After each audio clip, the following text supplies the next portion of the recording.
گفتگو ہم نے بڑے ایک انٹرسٹنگ پوائنٹ پہ چھوڑی, وہیں سے پک اپ کریں گے. علی بھائی, جو میں نے بریک سے پہلے بات کہی, آج کل توبہ کی بہت بات ہو رہی ہے کہ بھائی توبہ کرو توبہ کرو. توبہ کرو کہہ رہے ہیں, میں کو اپنے آپ کو نہیں کہہ رہے کہ میں توبہ کروں.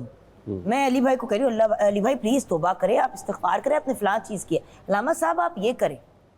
میں بیچ میں بیج مالو بن کے سب کو بتا رہی ہوں, اپنی اصلاح زیادہ ضروری ہے یا دوسروں کی؟ دیکھیں جی, آپ ذمہ دار اپنی ہی اصلاح کے ہیں. اصولی طور پہ درجہ بدرجہ یوں ہے, سب سے پہلے آپ نے اپنے آپ کو جہنم سے بچانا ہے. قرآن مجید کہتا ہے میں سب سے پہلے اپنی ذات کا ذمہ دار ہوں, پھر اس کے بعد میں اپنے گھر میں اپنی بیوی بچوں کا ذمہ دار ہوں, پھر اس کے بعد میری ذمہ داریوں کا دائرہ بڑھتا ہے. ہم لگے ہوئے ہیں پورے معاشرے کو سیدھے کرنے میں, اور ابھی خود سیدھا ہونے کی ضرورت ہے. تو لہٰذا آغاز خود سے ہوگا. ہم نے لوگوں کے ٹھیکے لے لیے ہیں, اپنا ٹھیکہ پتہ نہیں ہم نے کس کو دے رکھا ہے. تو لہٰذا یہ بات بالکل واضح رہے کہ قرآن ہم میں سے ہر بندے کو براہ راست مخاطب کرتا ہے. اقبال نے اس لیے تو کہا تھا کہ تیرے وجود پر جب تک نہ ہو نزول کتاب, گرا کشا ہے نہ راضی نہ صاحب کشا. ایسا سمجھ قرآن کو کہ ہر آیت تجھ پر الگ سے نازل ہو رہی ہے, تجھے وہ کہہ رہی ہے کہ اے علی وقار توبہ کر, نماز پر, گناہ کو ترک کر, یہ کام کر, یہ کام کر. تو یہ ہر ایک سے اللہ الگ مخاطب ہے. حضرت مولا علی پتہ کیا فرماتے ہیں؟ آپ فرماتے ہیں کہ جب میرا دل چاہتا ہے کہ میں اللہ سے باتیں کروں تو میں نماز پڑھتا ہوں, اور جب میرا دل چاہتا ہے کہ میرا رب مجھ سے خطاب کرے تو میں قرآن پڑھتا ہوں. یہ وہ رب کا خطاب ہے. کتنی بڑی اپرچونٹی ہے. یعنی آپ کسی بھی وقت اللہ سے ہم کلام ہو سکتے ہیں اور کسی بھی وقت اللہ کو خود سے ہم کلام کر سکتے ہیں. کمال ہے. توبہ کے حوالے سے حضرت علی کا ایک قول ہے جو قرآن مجید میں توبہ کا ذکر اور استغفار کا ذکر کم و بیش 100 مقامات پر ہے. ان تمام مقامات کا 100 مقامات پر ان تمام مقامات کا خلاصہ حضرت علی کا یہ قول جو میں عرض کرنے لگا, یہ نہج البلاغہ میں ہے, تصدیق کریں گے. اور یہ قول جب میں پڑھتا ہوں تو میں لرز جاتا ہوں کہ اگر ایسی ہستی یہ بات کر رہی ہے تو یہ عام معاملہ نہیں ہے. حضرت علی فرماتے ہیں کہ بدبخت ہے وہ شخص جو توبہ کی امید پر گناہ کرتا ہے. کیا؟ جو توبہ کی امید پر گناہ کرتا ہے اب سے پہلے بات کی, اور زندگی کی امید پر توبہ نہیں کرتا. گناہ اس لیے کر رہا ہے کہ توبہ کر لوں گا, اور توبہ اس لیے نہیں کرتا کہ میں کون سا مرا جا رہا ہوں, بڑا ٹائم پہ کر لوں گے. آپ فرماتے ہیں بدبخت, یہ بڑا امپورٹنٹ جملہ جو پہلے آپ نے لگا دیا, بدبخت. اس کا مطلب یہ ہے کہ یہ خطرے کا معاملہ ہے, یہ روش مناسب نہیں ہے. ممکن ہے کہ اللہ اس کو موقع نہ دے اور اس کی خوش بختی بدبختی میں بدل جائے. اور اسی طرح جو آج قاری صاحب نے آیات پڑھی ان میں بھی یہی ہے کہ جو جہالت میں, نادانی میں اللہ فرماتا ہے گناہ کرتے ہیں ان کو تو میں معاف کر دیتا ہوں, لیکن جو پلاننگ سے کرتے ہیں, جو پراپر پلان کرتے ہیں, پراپر انویسٹ کرتے ہیں, پراپر دوستوں کے ساتھ پلان کرتے ہیں, تو عقل کے ساتھ کرتے ہیں, بار بار کرتے ہیں, پھر اس پر فخر اور مباحات کرتے ہیں, وہ کہنا میں کیسا کر دیتا ہے. یہ چیزیں مناسب نہیں ہیں اور یہ چیزیں تباہی کا باعث ہیں. اور آخری بات, آپ نے ہر ایک سے ملنا ہوتا ہے, اس کے کچھ پروٹوکولز ہیں نا. آپ سے بھی ٹائم لینا ہو تو پروٹوکولز ہیں, کسی سے بھی ٹائم لینا ہو, لیکن اللہ سے ٹائم لینے کا کوئی پروٹوکول نہیں. نہ آپ نے ٹائم لینا ہے, نہ اپنے سیکرٹری سے بات کرنی ہے, نہ آپ پر وقت کی پابندی ہے, نہ آپ پر حالت اور لباس کی پابندی ہے, نہ آپ پر اندھیرے اجالے کی پابندی ہے, نہ آپ پر دن رات کی پابندی ہے.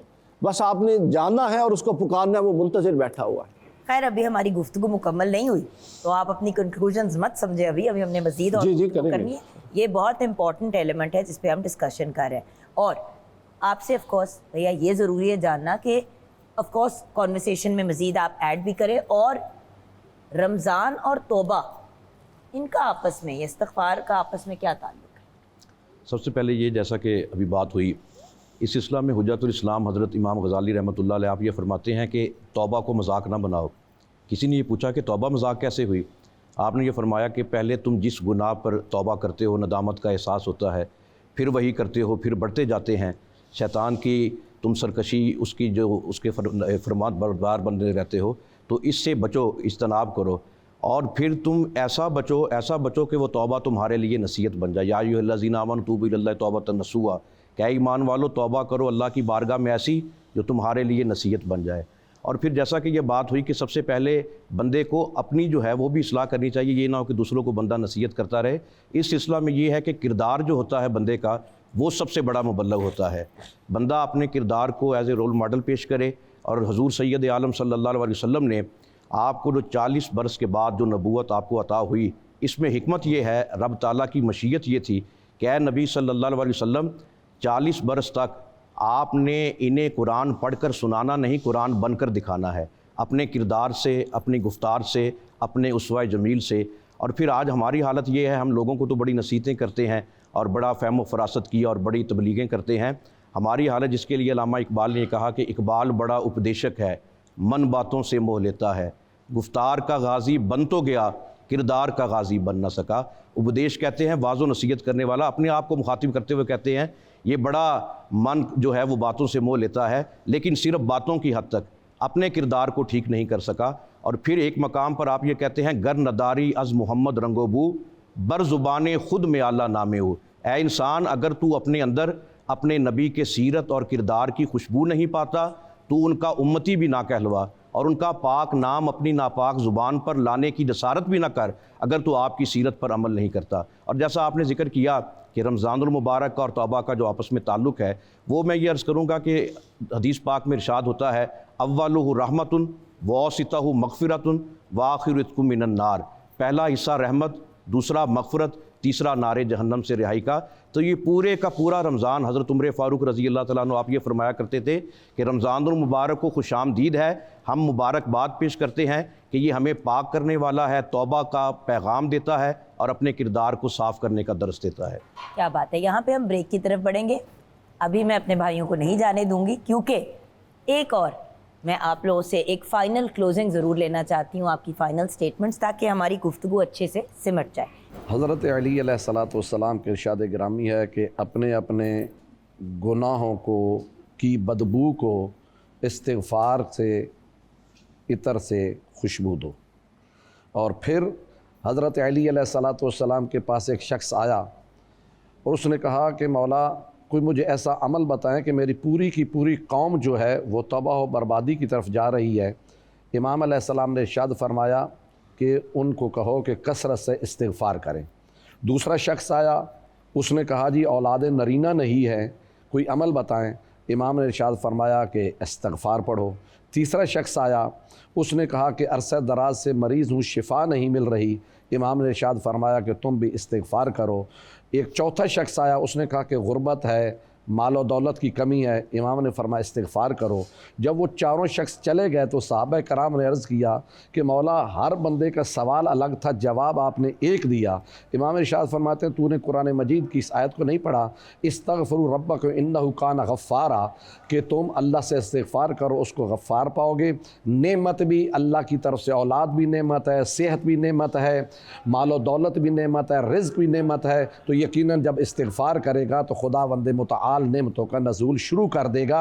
اور امام کا آخری فرمان عرض کر رہا ہوں، فرماتے ہیں کہ جو بندہ 100 مرتبہ استغفار کرتا ہے اس کے 700 گناہ معاف ہو جاتے ہیں۔ میں سمجھتا ہوں کوئی ایک ہی ایسا بد نصیب ہوگا کہ جو دن میں 700 گناہ کرتا ہو، اگر خلوص کے ساتھ بارگاہ رب العزت میں آ جائے تو وہ کریم تمام گناہوں کو معاف کرنے والا ہے۔ جی علی بھائی۔ ایک شخص بیٹھا تھا مٹی پر، کسی نے پوچھا کیا کر رہے ہو؟ کہتا ہے اوپر والے کے نیچے والوں کے سے صلح کروا رہا ہوں۔ وہ تو مانتا ہے لیکن یہ نہیں مانتے۔ کچھ عرصہ بعد وہی شخص ایک قبرستان میں بیٹھا تھا، تو پھر کوئی شخص گزرا، اس نے کہا اب کیا کر رہے ہو؟ کہتا ہے ان کی اور ان کی پھر صلح کروا رہا ہوں۔ اب یہ مانتے ہیں اور وہ نہیں مانتا، تو لہٰذا یہ وقت ہے صلح کا، اس سے فائدہ اٹھائیے، یہ مہلت ہے، اسی کی بنیاد پہ آپ نے آگے جواب دہی کرنی۔ جی بھائی۔ بحیثیت مسلمان اور نبی کریم صلی اللہ علیہ وسلم کے دامن رحمت سے وابستہ آپ کا امتی ہونے کی حیثیت سے آپ کی ذات اور آپ کے اسوہ حسنہ سے ہمیں رہبری اور رہنمائی حاصل کرنی چاہیے۔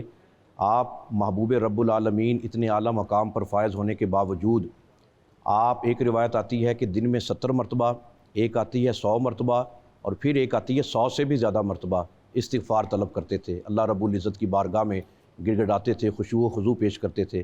اور حضرت ام المومنین عائشہ صدیقہ رضی اللہ تعالیٰ عنہ، آپ ساری رات آپ کو رکت کے ساتھ، بڑی عجیب کیفیت کے ساتھ، گریہ زاری کے ساتھ دیکھتی، تو آپ کے پاؤں مبارک جو تھے وہ سوزش زدہ ہو جاتے، متورم ہو جاتے، تو وہ اپنی پھونک مار کے انہیں سکون دینے کی کوشش کرتی تھی۔ درج کرتی ہیں آقا آپ اتنی مشقت کیوں اٹھا رہے ہیں؟